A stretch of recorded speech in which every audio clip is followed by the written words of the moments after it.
हाँ, तो hello friends.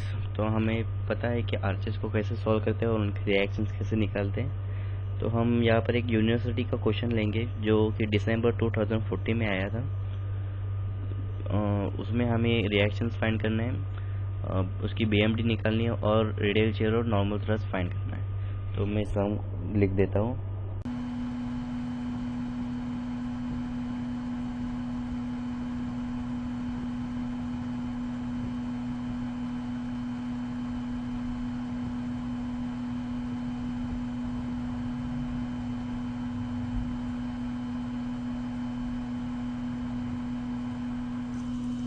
तो ये रहा हमारा सम।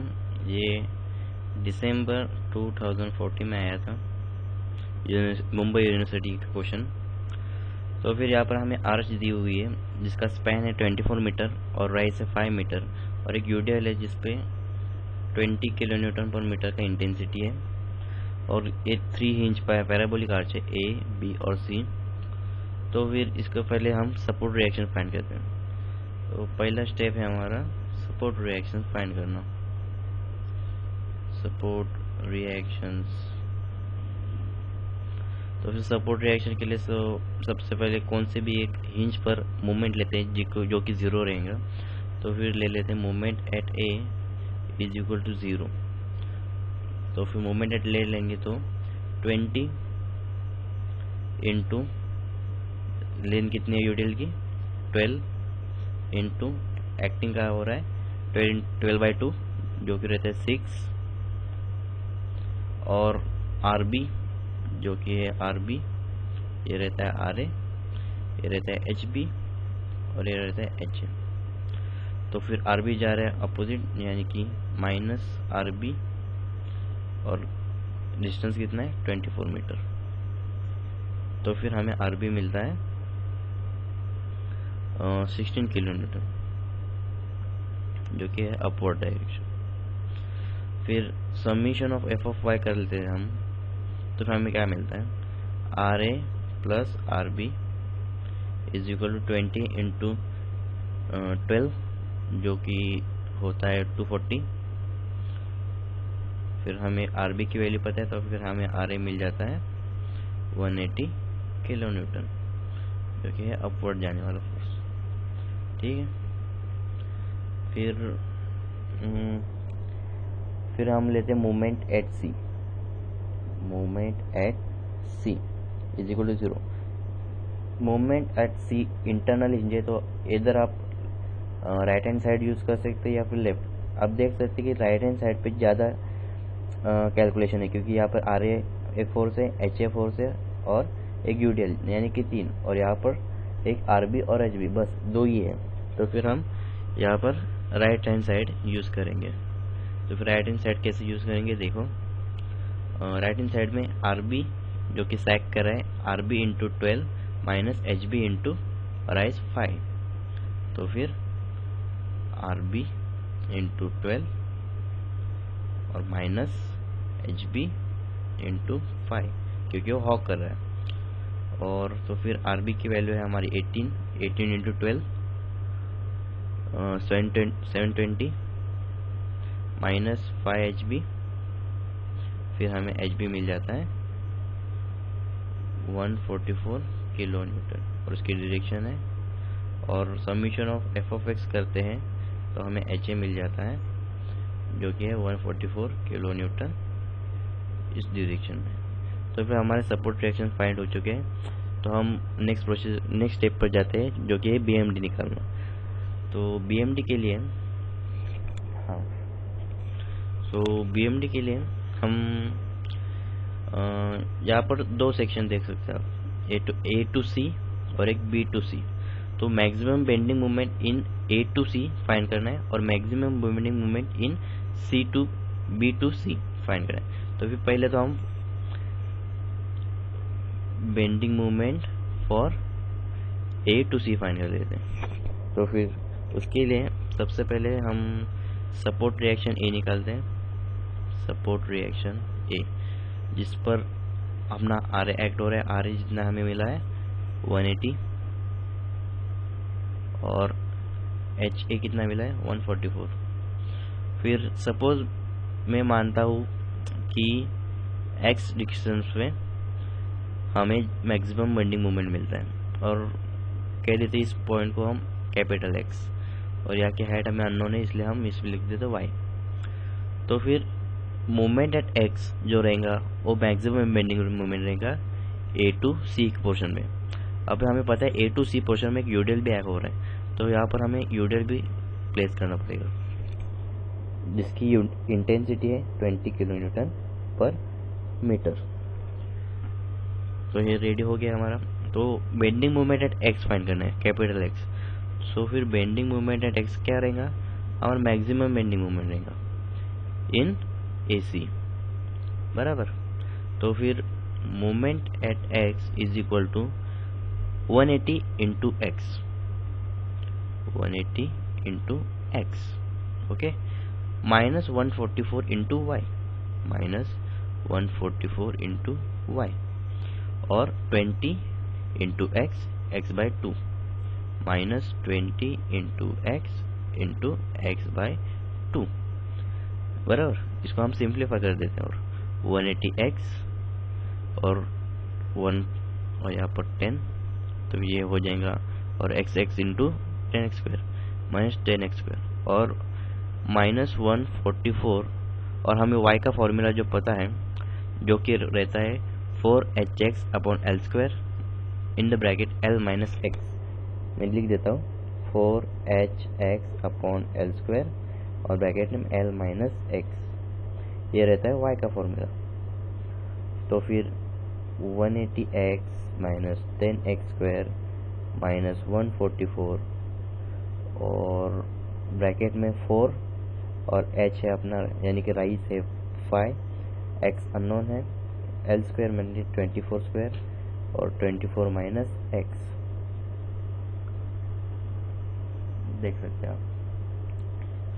फिर इसको सिंप्लीफाई कर देते हैं, और is equal to 180x minus 10x square minus, अब 144 को अंदर मल्टीप्लाई कर देते तो हमें मिल जाएगा 5x, और ये 24 minus x as it is, okay.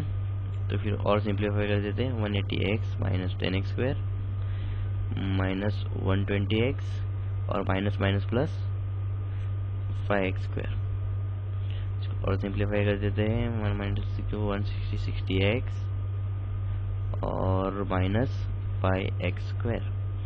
तो फिर मैक्सिमम बेंडिंग मोमेंट फाइंड करना होगा, तो फिर इसका डेरिवेटिव निकालेंगे, that is derivative of moment at x with respect to x, जो कि 0 होगा, तभी इसका मैक्सिमम मोमेंट फाइंड करेगा। तो फिर ये जो इक्वेशन मिला है उसे कहते हैं बेंडिंग मोमेंट इक्वेशन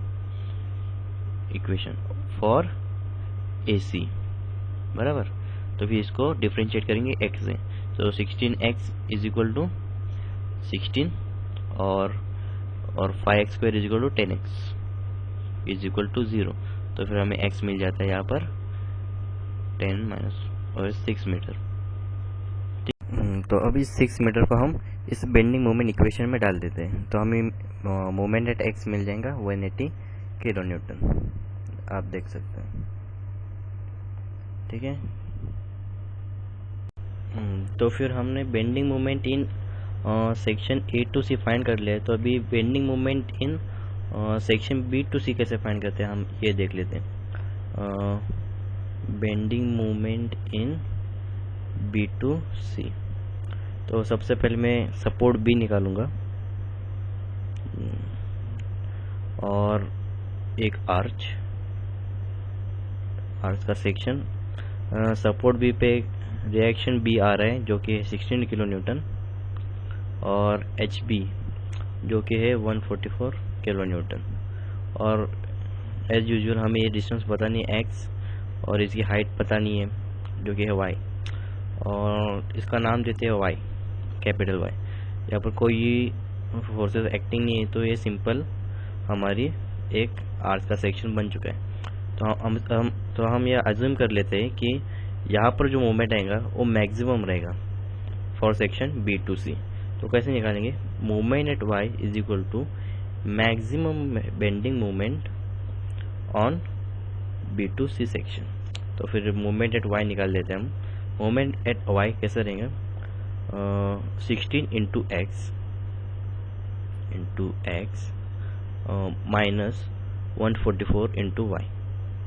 ठीक है, तो ये 16x हो गया और ये रहेगा 144 इंटू पैराबोलिक ऑफ आर्च का एक फॉर्मूला रहता है वाई फाइंड करने के लिए, जो कि है 4hx अपॉन एल स्क्वायर और l minus x as it is 16x minus 144 into 4 into height 5 और x as it is length है 24 स्क्वायर और लेंथ 24 माइनस एक्स। ठीक है, फिर एक मिनट, तो फिर इसको और सिंप्लीफाई करते हैं। 16x माइनस 144 को अंदर मल्टीप्लाई करते हैं तो हमें मिल जाता है 5x फिर 24 minus x as it is.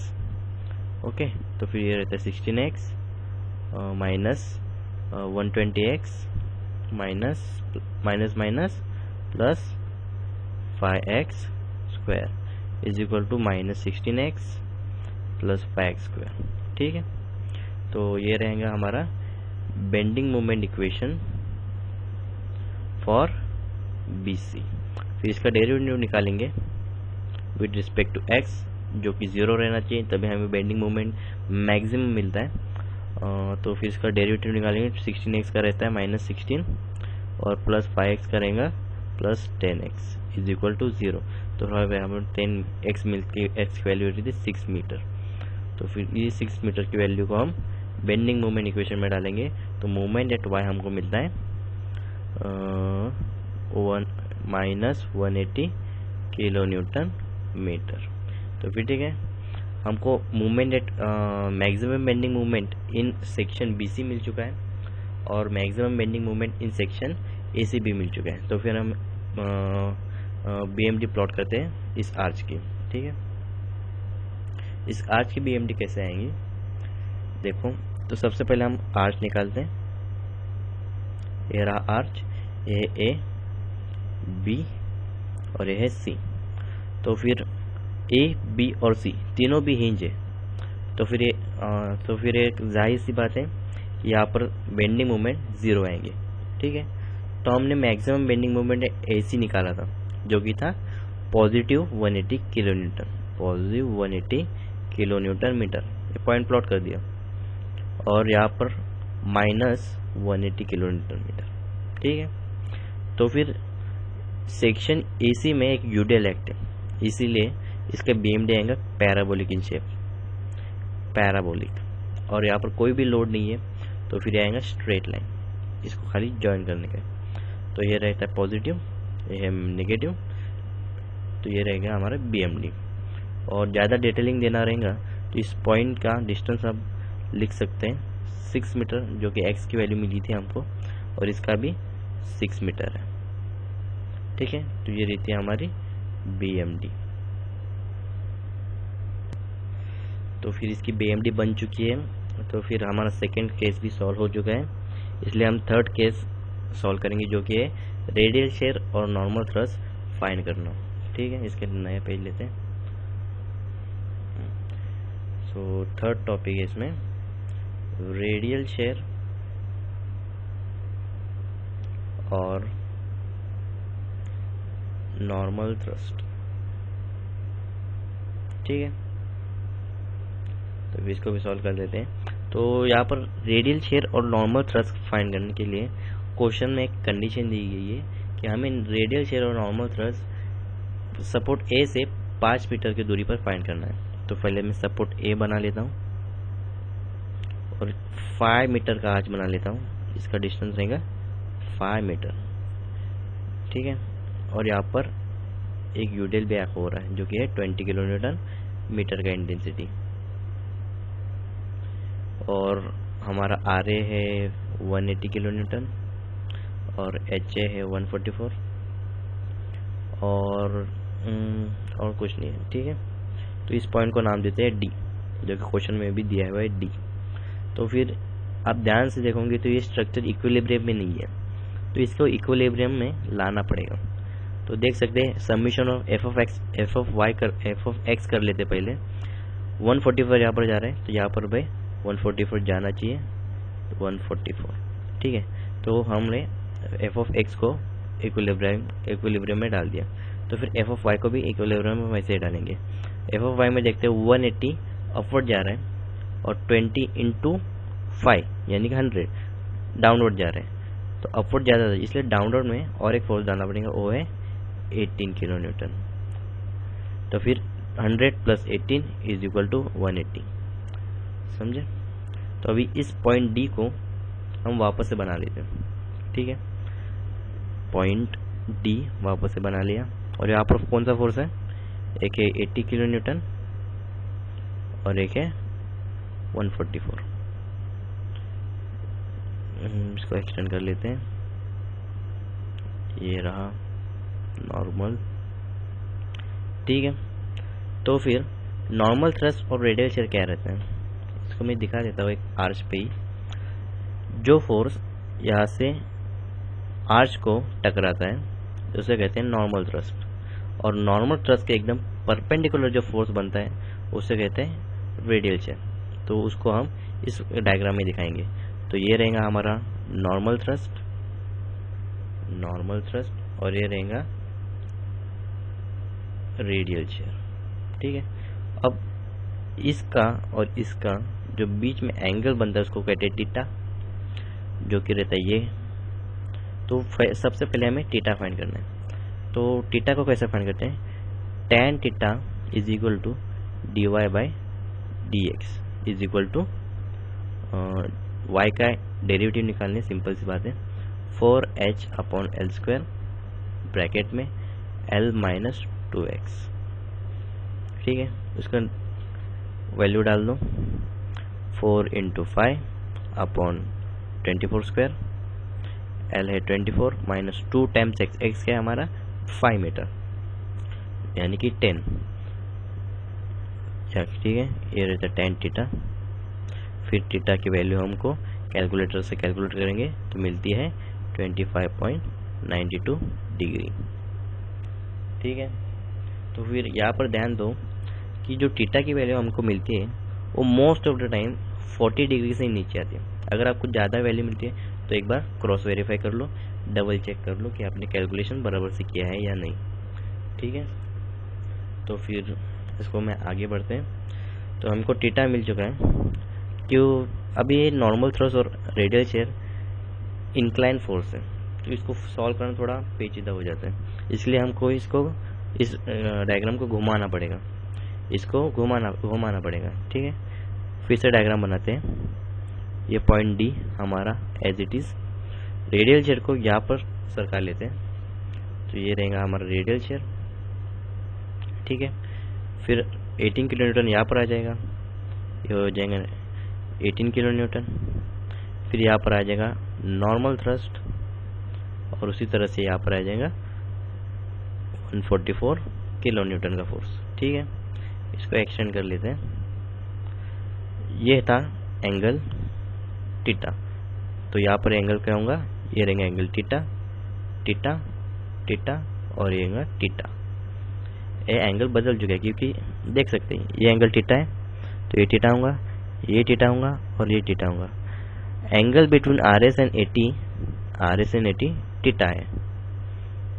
ठीक है, तो इस इंक्लाइन फोर्स को हम रिजॉल्व कर सकते हैं। इसको रिजॉल्व कर लेते हैं, सॉरी। तो ये इसका कोसाइन इधर जाएगा और साइन ऊपर जा रहा है, इसका कोसाइन नीचे जा रहा है और ये साइन ऊपर जा रहा है। ठीक है, तो इस डायग्राम की मदद से हम लोग रेडियल शियर और नॉर्मल थ्रस्ट फाइंड कर सकते हैं। ठीक है, कैसे? Normal thrust is equal to, तो नॉर्मल थ्रस्ट हम कैसे फाइंड करेंगे?